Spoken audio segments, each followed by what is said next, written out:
March 2020, a grandmother in Hayward holds a book to her iPad, watching her exhausted son and grandchildren drift off to sleep from miles away. The library gave her a way to still be a grandmother when everything else was taken away. It wasn't an outlier. From wellness checks to hand-washing stations, when hospitals overflowed and businesses shuttered, public libraries became the institutions that saved us. But 5 years later, those same libraries are fighting for survival. We are witnessing an unprecedented assault. The librarians who served as our lifeline are now facing death threats, budget cuts, and organized efforts to impose ideological control. Here to unpack this crisis, our associate producer Eric Estrada introduces us to our show guest, who will share their experiences in addressing both the problems and the solutions facing libraries and librarians, as well as the historical perspective on why libraries are fundamental to our democracy. Joining the program is Don Logsdon, co-founder of Serendipity Films and director of the public library documentary Free for All, and Lucy Faulkner, co-founder of Serendipity Films and the film's producer. I'm joined remotely via Zoom from our mutual self-quarantine by Lucy Faulkner and Don Logsdon, the co-founders of Serendipity Films. Thanks for being here, Don and Lucy. Thanks for having us. I'd like to have each of you just share why you created Serendipity Films and then what are some of the titles that you've either produced or worked on. We started the film company because when I first met Dawn, she was working on our other film, Heartbreak of Success, The Untold Story of Black New Orleans, and it was going through her own personal bank account as a DBA. So once you get a bunch of funders, you need to keep, for the financial reporting, you need to have everything, very clear and concise. And so that's why we started Serendipity Films, because we needed a new bank account and in order to report to them. So this is very mundane, but that's why we started it. Dawn will tell you the type of films that we like to make. In case you can't tell, she's the one who handles the business. I'm big hog for that. So we made a film about New Orleans, which is about a historic African-American neighborhood there that I made with a friend of mine from high school. And Wynton Marsalis was the executive producer, who's also somebody that I went to high school with in New Orleans. It's my hometown. And then I, prior to that time, had a long career as an editor. And so in between that film and Free for All, I've been editing films as part of the Serendipity Project. So I did a piece last year for American Masters about the chef Jacques Pepin. And I worked on an experimental film called The Royal Road, which is suddenly very timely again, because part of what it's about is Juniper Serra and his legacy of, well, I don't want to say destruction, but his mixed blessing legacy, to say the very least, and how much children growing up in California were taught one side of the mission story, the story of the Spanish and the missionary period in history.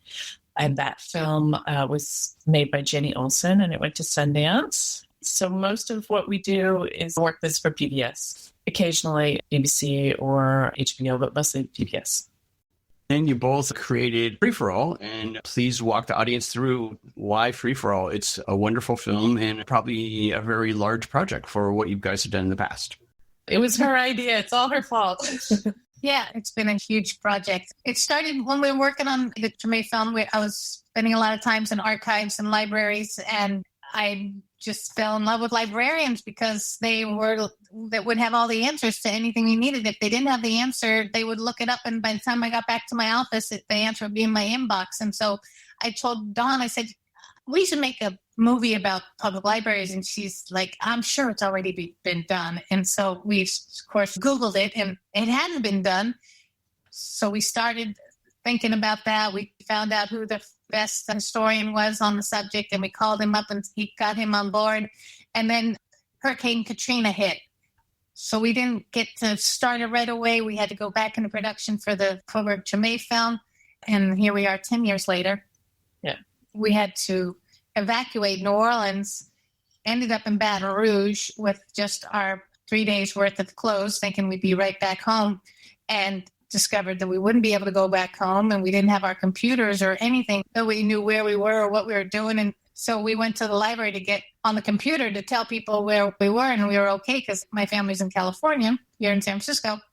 And once we got to the library, we realized librarians are first responders because they were there signing people in to get on the computers so they can get in and check loved ones list. There's lost pets. They had FEMA forms. They had Red Cross help there. It was amazing. And just somebody to listen to you too. You know, if you lost everything, the librarians are there to like talk to you and help you with your insurance forms or whatever. So that sort of solidified it. And then we had to finish the other film. And finally we got back into it, even though we said we weren't going to make another film. We did. Here we are. And we've actually been filming a lot of disasters over the years as we're traveling around working on this project, starting with Hurricane Katrina and going all the way through the COVID pandemic. What would you like to see as the biggest impact in Free for All for the importance of public libraries? What are some of the major goals, and the outcome of that wonderful film? Until we started this film, it was something we really took for granted.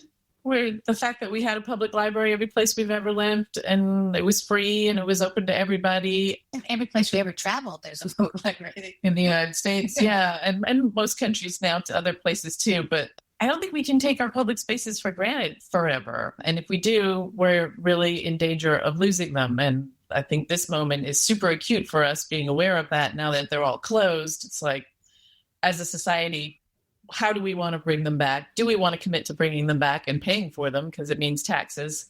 And not just our public libraries, but our public schools, our universities, all those things. We're already hearing about all these counties because they're losing so much tax revenue with, all the stores closed and nobody paying property taxes. They're just going to be completely and utterly strapped. And so already they're cutting out public library funding around the country. And it should be said that this film is at least half history, if not more than half. And in this moment, especially what I hope is that the history can kind of help inspire us and guide us, because it's really a remarkable and beautiful and very inspiring story about how Americans of all different stripes came together and created this library system and made it more and more inclusive over like a century-long journey, really, and that it was women at the forefront. So even though we're a little distressed about how long it took us to finish this, it's really appropriate that it's coming out in 2020, which is the year that women a century ago got the right to vote. And those two struggles were very closely intertwined, the fight to build our library system and the fight for women to get the right to vote. How has COVID-19 and the whole epidemic impacted your completion of the film? Well, how has it not? We were almost done again. We were like gearing up to get everything done so we could premiere this summer. So the composer couldn't record with his musicians in the recording studio anymore. All the archives closed. And so we can't get the rights to all the footage, like you said, it's historical.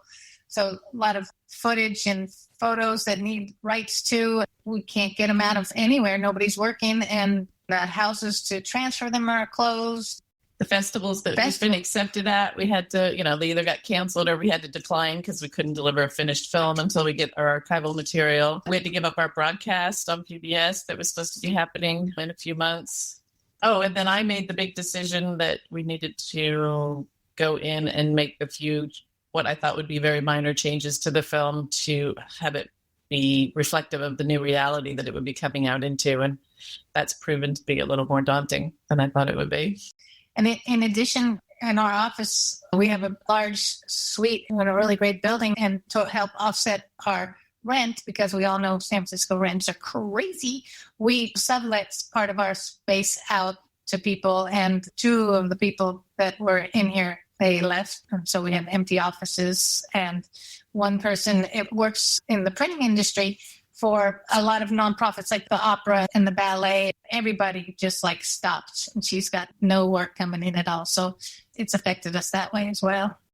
I'd say on the positive side, we have a lot more time to focus on things. It does make you realize you've been running around and doing a million things. And Lucy, in addition to working on this project, had two other jobs at theaters in town, and those are both gone for now.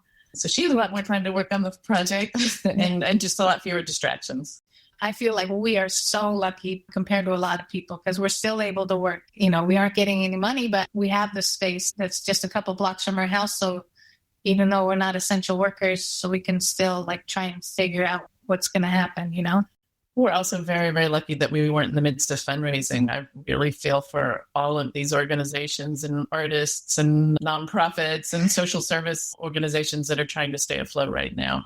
That'll be a challenge for us down the road, but at least right now we're not trying to fund the film. Speaking of which, how can people help? So because theaters are closed and festivals are closed, we really feel the need to get the film, once it's done, out into the community. And I don't think theaters or festivals are going to open for a long, long time in closed places. So our new brilliant idea, if I do say so myself, is we're going to get an RV, and we've been donated a screen, and we have a projector that we could use to tell people bring BYO chair and popcorn and come to the parking lot of the library or on the lawn or whatever, and we will broadcast the film, and we'll be there available for a Q&A afterwards for people, and they can be outside, socially distant, and we can still have that sense of community with them at that point.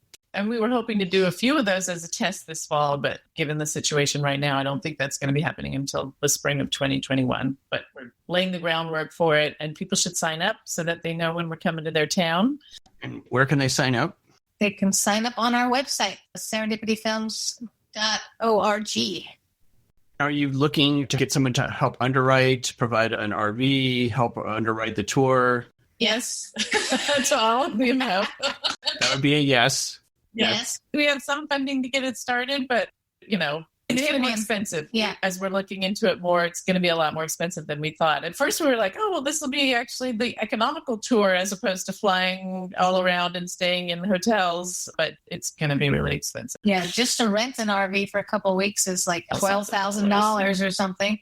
It's ridiculous. So that's why we're thinking of buying one or getting one donated. But we're looking at buying them. We don't want a big one, but they're expensive. And there's anywhere from $60,000 to $120,000.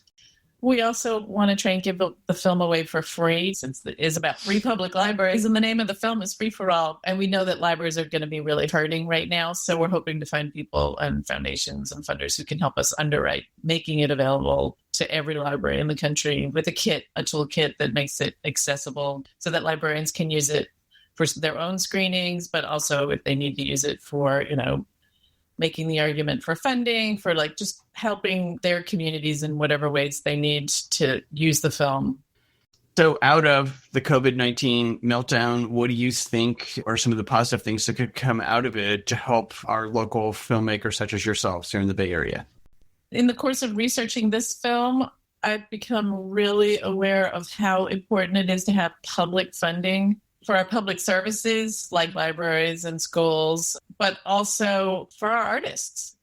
Philanthropists are not going to save us all the time. If we really want to have a thriving arts community, and if we really want to have thriving social services, we need public funding for them. And I think people are starting to realize that a little bit during this period.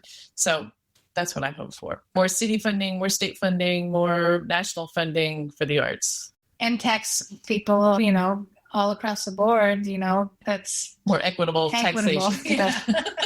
That would help. That would help a lot. Well, thank you both for sharing your story today. And we'll make sure that everyone who's watching this and listening to it has all of the contact information, your social media, and you have a wonderful trailer, as I recall, on your website about the film. Yeah. Update that too.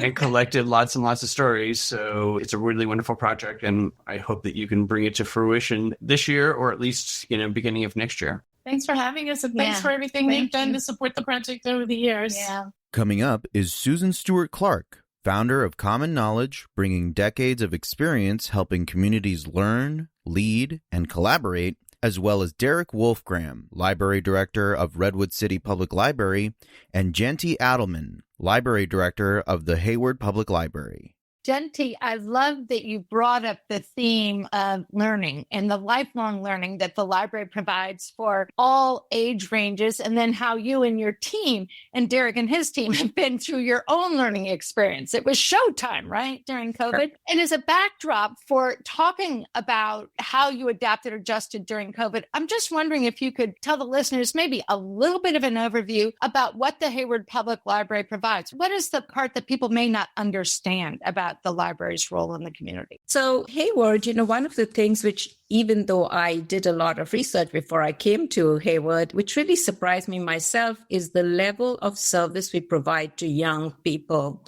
Hayward has a very young population. We're a very large immigrant population, new residents in the United States. And the children in school, many of them need a lot of help because either the parents are both working all day out of the house, the parents don't necessarily understand the system, or just don't speak the language. There are many reasons. So at Hayward, we have this really strong program of being in school. So we have 10 homework centers, and we really sort of focus so strongly. I mean, children, it's a cliche, but children are our future, and we feel very strongly about that. And so we've been doing this. And of course, when suddenly all of the schools closed and all of our library branches closed, and we were like, how do we help the children? We need to continue to do this. And so pivot is the word of the day for us. We're constantly talking of how fast we pivoted, but literally the day we closed and we knew it was going to be a long closure for the pandemic is we started our e-cards. That was the first thing. Get the e-cards. People should be able to get their library cards without coming into the library. Immediately, we started that. And then we had all this funding set aside for the homework centers. And we also immediately changed over to using our technology library. So the hotspots, all of that, getting that in the hands of the students. And we really thought about this very carefully. And we said, children, you give them a Chromebook, something to take home. We should not take it back in 6 weeks from the child. They should have it. They should be able to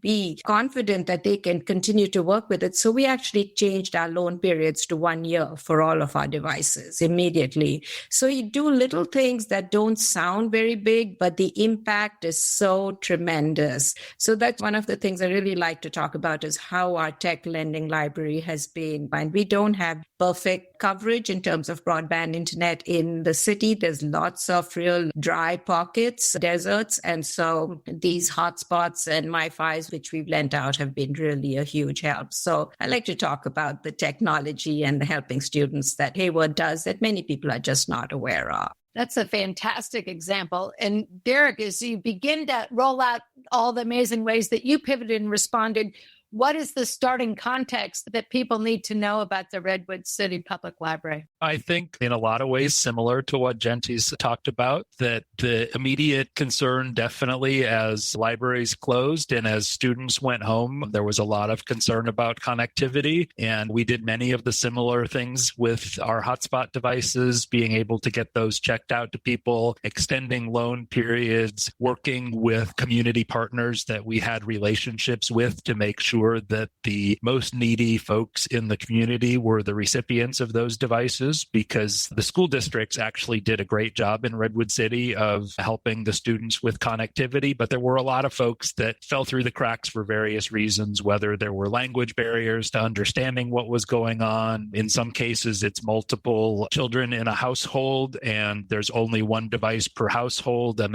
you've got multiple families sharing a dwelling and there's not enough bandwidth in a single hotspot to account for all of those needs at the same time. And so we filled in a lot of the gaps. In terms of other things that we changed or started doing right away, one of the things that we did was shifting a lot of those programs and events and activities that we talked about that are such a critical part of the Redwood City Public Library's identity, moving those online. We were always, for the very reasons of the digital divide, we were hesitant to want to do online programming because we were afraid that there would be segments of the community that would be left behind because of their connectivity. And what we've actually found out anecdotally since the pandemic started and we shifted our activities online is that we've actually made things a lot easier for engagement with the library for some different categories of folks, whether they are people with physical disabilities, people with transportation issues, people with childcare issues. All of these folks struggle to get to a particular event in a time and place. And if they're able to do it from home while dinner is being cooked and homework is being done and all of the other family activities that need to be taking place are happening, it actually gives people the opportunity to continue to engage with us in a different way at a different time. And we'll talk later on shifts for the future, but I think that this is something that's with us to stay. Even when we return to in-person events, there will be some sort of hybrid model where we are doing some things online and doing some things things in person. And the only other thing I wanted to add back to the context question about something that's maybe not understood about the library, I think one of those things is just how seriously we take our role in lifting up the most vulnerable residents in our community and the development of youth and children. And part of the reason for that is I just have an incredibly creative staff who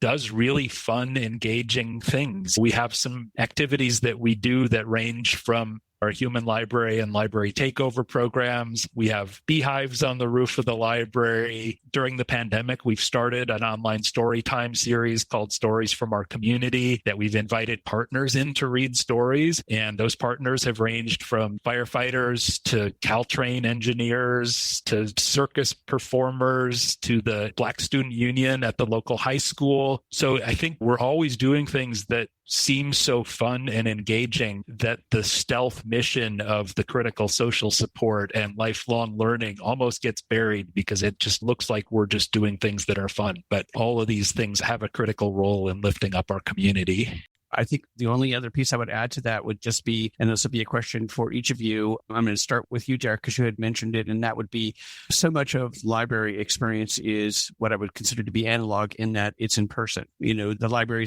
has really been the community center, and I think it's even becoming more the digital community center and community square. So for the marginalized folks in communities, especially the unhoused community members who use the library as a way to have access to technology, an email address, for services, et cetera. And then for community members who don't have access to technology, how has COVID-19 impacted your relationship and the ability to help serve those patrons? It's a great question, and it's something that we're actually still working through a year in, particularly with our unsheltered population. The way that information gets out to that community is word of mouth and is, one-to-one connections. And it's very difficult to do that in an environment where people are worried about the public health concerns about interacting with other people. And, for our unsheltered folks, we provide a whole array of services.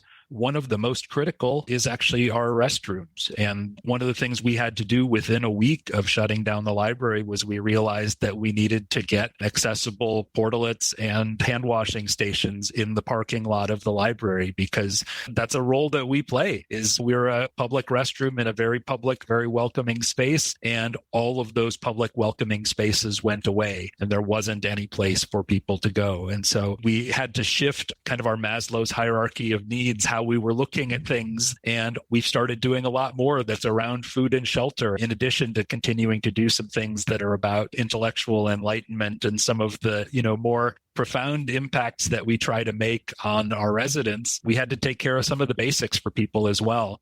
So I think that, again, community partnerships were really key for us, being able to work through local organizations that we have, like the Downtown Streets team, who are some folks who do street cleanup in the downtown area, and they're reimbursed with gift cards from local merchants for that work. And they actually have their base of operations is in a shed in the corner of the library parking lot. And so they're a great point of connection with the homeless community. There's also another organization in Redwood City called Street Life Ministries that does a lot of providing food and shelter and connections to resources. And so we worked through them to make sure that the word got out about, what was going on with our hotspots, because that's something that group needs from us. And hopefully, as we are starting to reopen, we'll figure out some ways that we can place some priority on making sure that these people have access to the things that they need once again. And Jayanti, same question for you.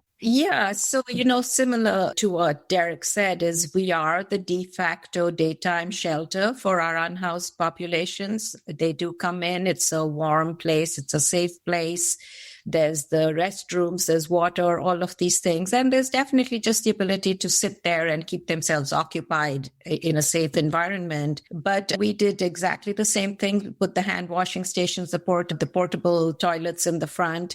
And for us in Hayward, there are many issues about security and concern, which it's been hard balancing those. And I hate to say this, but one of the things we had to do around one of our branches is actually put up sort of a chicken wire fence because it had become the camp, which had become a security issue for the neighbors. I mean, we had someone with their bow and arrow up on the wall there. And so it really does become a concern. And so really trying to find that balance. And for the staff, it's very traumatic because these are the people they work with daily. They're used to working with our unhoused populations. They've built relationships. And so really trying to find that balance.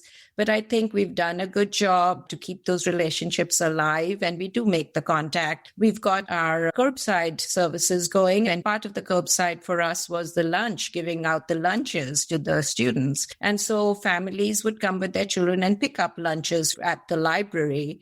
And Hayward was one of the first cities in the country to start free testing when COVID happened. And so the library was very involved in all of these. The library, we were part of the volunteering to give out the lunches. We were part of the testing. I myself was one of the first, probably non-medical, non-uniform volunteer at our testing site. And so we've really tried to keep the relationships there and make sure we are still reaching our populations as best we can, helping get the word out about the services that are available. And, really also being a voice as the city talks and we make policies and we make decisions. The library is at the table and trying to speak for groups that we've served traditionally. I mean, the porta potties was a huge part of, making sure we have that bathroom right there for our regular users. So, Jayanti, you've been at the library for a long time. I think it would really be wonderful if you could share with the audience perhaps one of your favorite stories. Could be of a person or a nonprofit or community-based organization you've worked with over the years. Well, I'd like to actually just tell one again about the COVID, recent thing. There's one of our library users. She contacted us about picking out books, and we were doing curbside. And she said, I can't really do curbside. I used to bring my grandkids into the library and they would pick books out. So I just need you to pick the books out for me. And so staff said, okay, we can do that. And she said, just start from A and go across. Pick out. You know how librarians are. They couldn't, the thought of just not putting some thought into selecting books was very difficult for them. So anyway, they had conversation with her and they talked about, what the ages of her grandkids were. And so they began to put these book bundles for her and she would come and pick them up. And then she called me back and she could almost tell she was almost crying about how happy she was because her son, who was divorced and he had moved with his kids, they just moved away. And so she had started reading the books to them every night before they went to sleep. And she said, and every night on my iPad, I read your books and I watch my grandkids fall asleep. And I also watch my son fall asleep at the same time.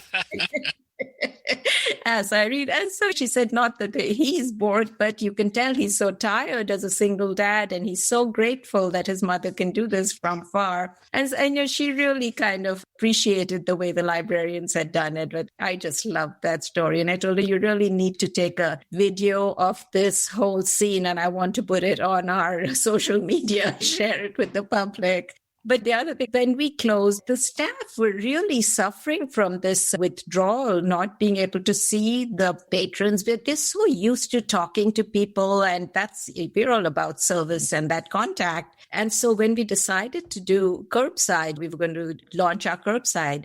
Staff just said, we have to do something, really make this a moment. And so they made a music video. It was just the most fun music video, and it's hard to explain this on a radio show, but they had the song Happy, and everyone was wearing their masks, and they were socially distanced, but they were dancing, and who knew how well they could dance? We had one of our pages break dancing, twirling on his head, doing all these things. And there was such genuine joy in the thought that patrons were coming back. And it was lovely. And we posted it on all of our social media. People were thrilled.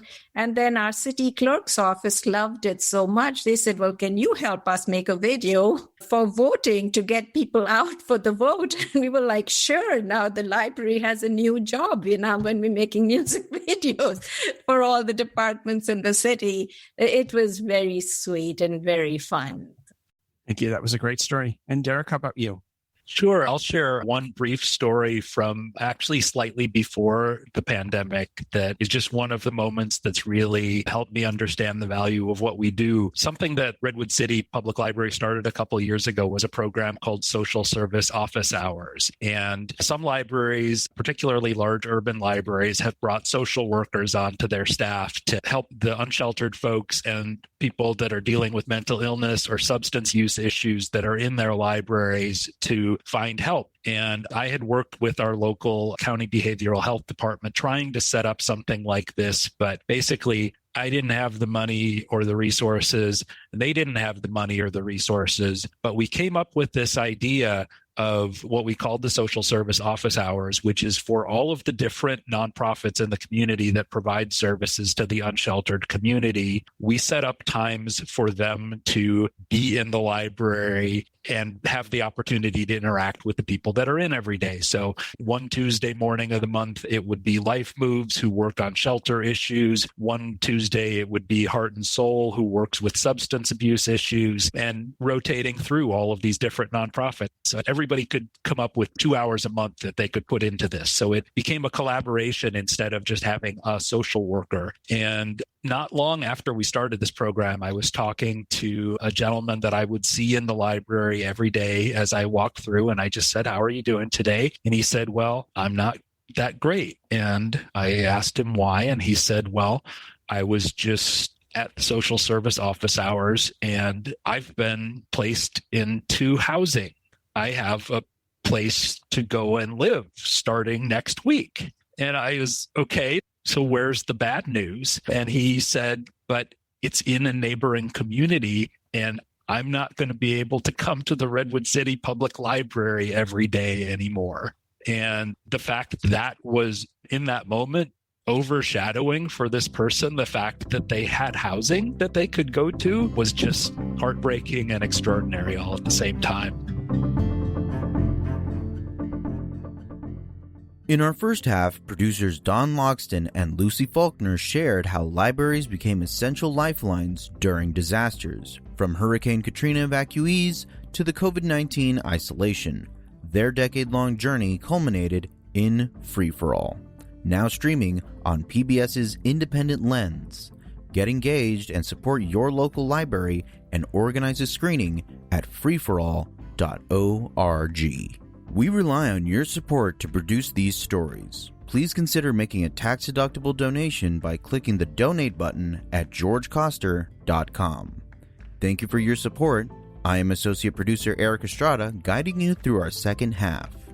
If you are just joining us, we are hearing from the voices of Susan Stuart Clark from Common Knowledge, Jayanti Addleman, Director of Library Services for the City of Hayward, and Derek Wolfgram, Library Director at Redwood City Public Library, about the state of our public libraries during the COVID-19 pandemic. Let's continue the discussion.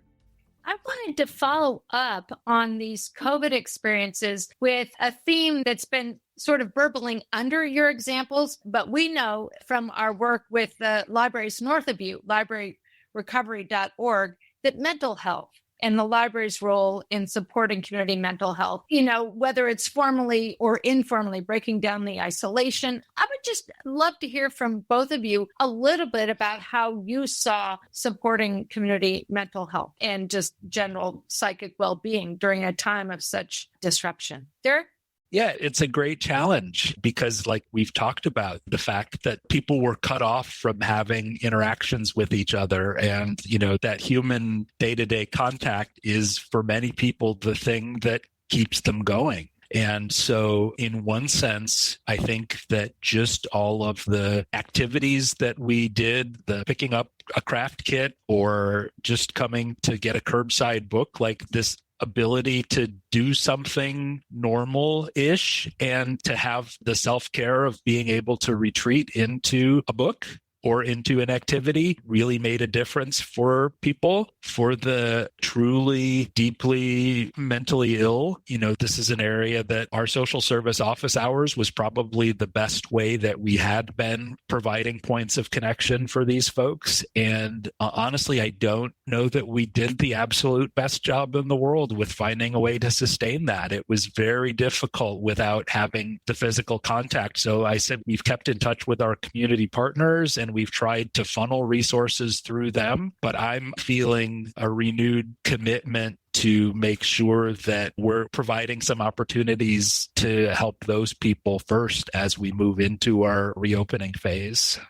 I so appreciate that. And one of your peers has talked about libraries as essential workers when it comes to community mental health. And Jayanti, I'd just be curious how in Hayward you felt that you were playing a role. Yeah, our main library, which was this big, beautiful library, we had just opened it and COVID hit and we had to close it again. So a lot of our services, we were still getting them up and going, and we didn't have a formal kind of social support program as yet, but we were talking about it. We had just started our Veterans Resource Center. We were doing all these things, but a lot of it just had to do with how we dealt with the unhoused population, how we provided them that safe space, because for many of our unhoused population and many of our residents with mental health issues, the library really was that safe space. And just before we closed, it was very devastating for me. We had one of our patrons who would just come and sit there and would talk to herself and would be bent over. And we could tell, she was just deteriorating, but there's only this much you can do. And I had a couple of times when she would go into the restroom and she would just close the door and she would lie down on the floor. And obviously that's something we have to take care of. First thing is you can't have someone sleeping in the restroom, but also you want to make sure they're okay. And she came out and she was so ill. She was obviously so ill, obviously not sound mentally. And we called the ambulance and they took care of her. And of course, we have no way to force someone to go to the hospital. It's just things like these are very traumatic for staff, I'll tell you. And I talked with them and they got her out. And then just about maybe an hour later, I had to go to a lawyer's office that's pretty close to the library. And I went there and there she was lying on the pavement outside the lawyer's office. So clearly they had taken her out and then refused whatever services they had offered her. And you see that, and the pressure it puts on you as a library staff member, trying to make those decisions of, do we call for a next level of help? And of course, now there's all these other issues also with the police that you're afraid to call the police, like trying to find that balance. And what is going to happen to this person who I know and see all the time? And this patron, her name was Linda. And a few days later, she did die, and right out very close to the library. And that's very devastating. You wish, that she had been inside and warm for those last 4 or 5 days of her life.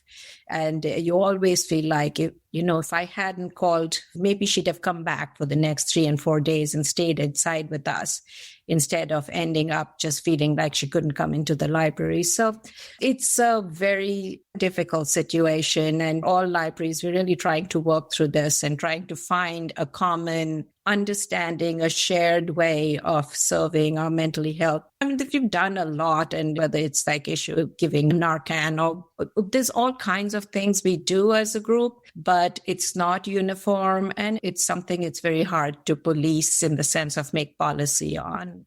And I really appreciate your being candid about that. And this is why libraries have such a unique lens on the intersection of the social issues that a city or a community is grappling with. And then they all come kind of into a place at the library, and where the library is a caring place. And so you're part of government, but you're also the human side of government.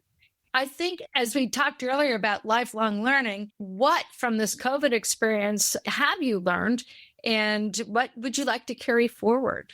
But Derek, you want to go? Sure. I'll take a stab at that. One of the things we learned, and Jayanti hinted at this or talked about this earlier, that I'm just grateful for, and I knew, but it helped reinforce for me, is the incredible passion of the library staff for service to the community at every phase of our reopening. When we started bringing people back into the buildings, when we started doing curbside services, when we expanded curbside services, when we announced our upcoming opening date that we'll be reopening to the public, every time I expected there to be pushback or concern or safety worries from our staff. And every time they said, oh, thank goodness, we're going to be able to serve the community better once we go to this next phase. And that's just amazing that that's people's perception. There were discussions in December when case counts were so high and everything was shutting down, and there was the statewide shutdown order that, questions about whether we were going to shut down our curbside services. And I said no, because if our practices didn't feel like they were safe, we wouldn't have been doing this since June already. So we're not going to shut down. And everybody said, oh, thank goodness. We were afraid that you were going to say we needed to shut down, which is just not the picture that people have in their head of like the response that civil servants have to a situation. I think that was really profound. In terms of like practices and ways that we can be ready for the next disaster or the next pandemic or the next crisis that comes our way, I certainly don't think that this particular crisis is going to allow us to create a manual that we can just get out next time and say, oh, this is what we did with the COVID-19 scare. Let's do it again now, because there's never going to be anything exactly like this. But I think we have learned a ton about how we can effectively use technology for communication and interaction, not only with our employees, but with our community, in everything we do. The additional flexibility that we have now to conduct our business is great. I've talked about the resilience and the commitment of the staff. I think something that I've learned that I haven't fully processed yet is this idea of making fast changes, knowing that they may be long-term, has been a really interesting, government does not usually move at the speed that the shutdown in March happened. And then a lesson that I'm still hoping to learn that I haven't quite yet is the community engagement and conversations and feedback loop with the community during a time like this. Without the chemistry and the magic that happens with in-person gatherings, it's really difficult to continue to have the kind of meta conversation with the community about what the library is about and what the library needs to do next. We're blessed to be working in an environment where we have a number of really strong relationships with community partners. And so we can rely on them as key informants and experts and proxies for the residents of our community. But I'm really honestly just looking forward to the day where we can have a bunch of people in a room and have a conversation with them again about the library and what we're trying to accomplish, because I feel like that's something that we haven't figured out a good way to do in this environment. Jayanti, what have you learned? Also, I will say the first thing was humility. If anything really brought me to my knees, it was the pandemic. I've been in libraries a long time. I've seen Loma Prieta. I saw what it can do to a building, what it can do to your shelves, how they can be just twisted. When COVID started, when it broke out, the first thing we were told is no one can touch your books anymore. So we actually had to immediately say, no lending out books, keep what you have, please don't bring it back. I mean, we were in this whole panic mode of we are libraries and we have to tell people you cannot touch our books. And that was a shock for many of us. And then, of course, it took a little while and then you realized, yes, you could, and you did the quarantine period and all of that. And we went through that. But, I really had thought I have seen it all. No one can surprise me anymore. I was so wrong. But we got through it. And it was really kind of, as again, Derek referred to, that we really kind of rose to the occasion and were able to make these decisions fast and really change, because information was changing so fast every day. But the one thing that really we were ready for was, as I mentioned, I came into Hayward and we had got this new library. I was hired, and one of the charges I was given was to get the new library open. It was highly delayed. The community was extremely unhappy. This library was supposed to be a good thing and suddenly was no longer a good thing, was actually becoming a negative because people were so angry. They paid for it. It wasn't getting done. So when I arrived, I found that the old building had been razed and the new building was closed. And so this was the main building, and staff were just scattered all over the city. And there was just generally unhappiness among the public, unhappiness among the staff. And so my first thing that I told the staff is, you don't need a building to serve the community. And that was like, suddenly the staff was transformed, and we, partnered. We went out, we were doing all these services. We took over little rooms in City Hall. We started partnering with the Veterans Center and started providing service from there, doing children's services. But that concept of you don't need a building to provide library service really stayed with us. So in that sense, I think we were somewhat prepared and were much more comfortable with this idea of we didn't have to see our co-workers every day. We could still serve the community. So that was a really good thing, being able to do that. The other thing was really how key our role is in communicating with the public. The libraries in almost every community are the most positive aspect of a government service. We are without doubt the place where people communicate most, where they actually see their government workers. And it's true, like road workers are out in many areas, but they don't talk to the public the way we do. So we are really key in making those communications. And some of the things that happened during this period, one of which is the census, we were able to be this group, that helped get the word out. And in fact, Hayward was probably one of the first libraries that did this. We started calling our patrons, doing these wellness checks. How you doing? We don't see you, kind of thing. And at the same time, especially in the communities, in the undercounted communities, we would then say, have you filled out your census form? And then we had these scripts for all of the staff. And in fact, then the state library took our scripts and shared it with all of the libraries in the state. This is a really good use of library resources and library staff. And so that was kind of wonderful to do that. And so then, of course, during elections, the same thing, we were able to be these centers and help get the word out. And, this year, as you remember, this last year, the elections were very kind of stressful. People were worried, how's it going to go? And so again, libraries being this trusted institution, we were able to use that power to help get the word out and help get the vote in. And before I talked to you, I was talking to our California Redistricting Commission, and we are talking about doing exactly the same thing. I feel like I'm lucky to have my role at the California Library Association to be able to help get this word out. We want to support this, make people aware of how important it is to be part of this process. And, your library, your trusted friend is telling you to do this, is inviting you to participate. And so, really taking our role very seriously as this voice for so much that's so important, that civic voice in the community. And really keeping that, it's a big responsibility. It's a weight on our shoulders, but I think we stand proud and do it well. And really remembering that's a role we can always take on. And we are there for the community, and we are there to serve and serve well. All right, final question for each of you. And I'm going to start with Jayanti in this one. So over this last 14 months of the pandemic, the economic meltdown and crisis, what are some of the positive things that you could see coming out of the pandemic and the economic meltdown for libraries, for library services, and for your communities that you serve? I felt, there's a lot of positive has come out of this. We've certainly re-looked at the way we live, what we value the most in life. I think that's been huge, how we've started, as individuals and as organizations, how we serve the community.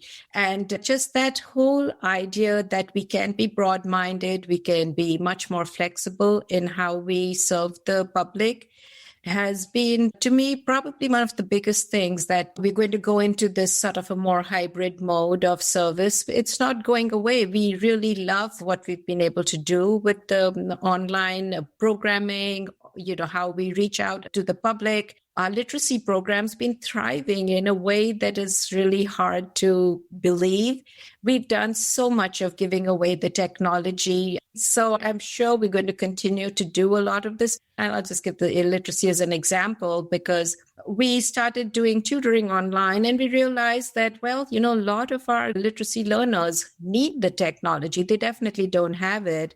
And so we partnered with the community agency that refurbishes old computers, and we started giving that away. But we did it as a loan-to-own program. And so they start off as a loan, and we could set some goals for our literacy learners, and then the computer would become theirs. And these were not high bars, but it was still something that you had to participate. But just realizing, I think this was something we could have done even before the COVID crisis. We could have been getting computers to get into the hands of our learners, but it put us into a situation that we had to rethink how we provide service. And so just this whole rethinking, looking at things with new eyes, thinking of how can we do it differently, and are we really reaching people the best way we can? And I think that's going to be big. The other thing about COVID, again, and this is related not just to COVID, but to all of the things that happened in the last year in the country, is really being much more aware of our equity, diversity, inclusion,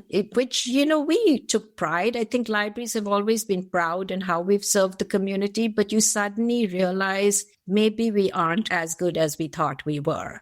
And you begin to start looking at things and really reevaluating and laying a lot more sort of stress on these different aspects of service. We've been forced to look at everything again and really reevaluate how we're serving. And I will just want to give credit to what's happening in the COVID recovery, the money that's going to come through this ARPA, through the stimulus funds. I just want to mention that because that's unprecedented, the amount of money that's going to come in through this American Rescue Plan Act, $1.9 trillion going into simply rebuilding our nation. And for the first time, probably ever, that money is coming directly to cities, that it's always otherwise come through counties or, so local government cities have never got money directly. And we can actually get this money, and it's coming with so few strings attached that it's genuinely focused on serving at the local level of,